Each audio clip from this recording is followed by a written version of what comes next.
ก่งบ้านใดบ้านหนึ่งทางบรรยากาศท้องกระดูกพี่น้องครับการนั่นเองเป็นพอสมควรละผู้สิบว่าได้ต่อแถวกันเลยเอาอนุญาตบังคับและพี่น้องเข้าสถานที่เพื่อหน่วย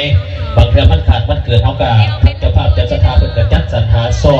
บอดที่เหมาะสมก็จะให้พี่น้องได้มานั่งพักเงาเสาอมโดยความสนุกสนานกระดาษว่าจะโดยความสะดวกสบายเนาะก็เดินทางมาฮอด8 โมงกันละสิโอเอเสวนากันบ่ได้วันซะเพราะว่าฮอดโมงฮอดเขาเอาหิ้งของประเพณีอีกสิ่งหนึ่งอย่างหนึ่งกันสักก่อนก็เดินกาขอเชิญจากทั้งเจ้าภาพทั้ง2 ฝ่ายและการทั้งเจ้าบ่าวเจ้าสาวผู้สมรสใหม่ให้เกียรติขึ้นมาสู่ทั้งหน้าเวทีกันสักก่อนเนาะให้เกียรติเชิญทั้งเจ้าภาพทั้ง2 ฝ่ายพันแล้วก็มีทั้งเจ้าบ่าวเจ้าสาวกันแน่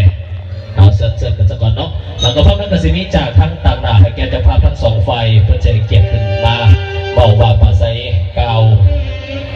จุดประสงค์ของงานเนาะและก็บอกเราก็เตือนทางผู้ปุ๊กดอกก็ไม่ก็คือทั้งผู้สมรสใหม่ระหว่างทั้งการบุญกองกฤษีและก็นางสาวอีกก่อนยุสระนีน่าเนาะนางสาวนีน่าวันนึงเราดีก็ขอนับถือเนาะท่านยิ่งทั้งหลายเนาะถือวันนี้เนาะถือว่าเป็นเกียรติอันสูงส่งเนาะฉะนั้นในงานวันนี้เนาะก็ในตามพิธีของประเพณีเนาะพวกเราก็ได้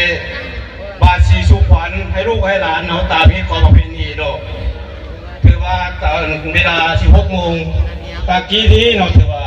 2 คู่ภาษาวระหว่างข้าวบุญกอง